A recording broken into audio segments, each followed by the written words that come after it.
ท่านผู้ชมสังเกตเห็นบ่ว่าน้ำปลามันไหลหลากเนาะมีเศษไม้งาไม้ที่หักแล้วไหลตามน้ำมาเนาะมาข้างอยู่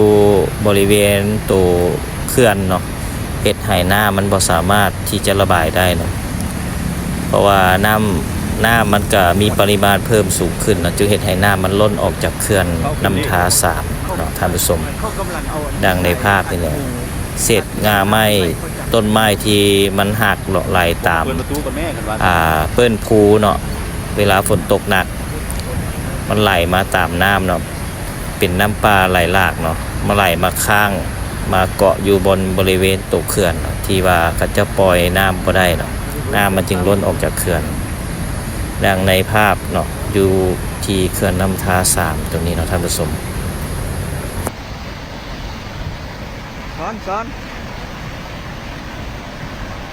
รายงานหน้าเคลื่อนโอ้ย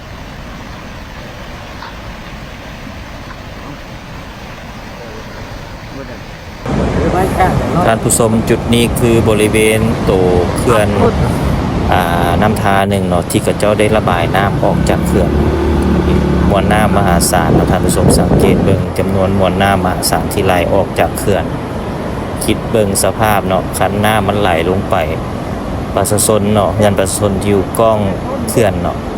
แน่นอนต้องได้รับผลกระทบเพราะฉะนั้น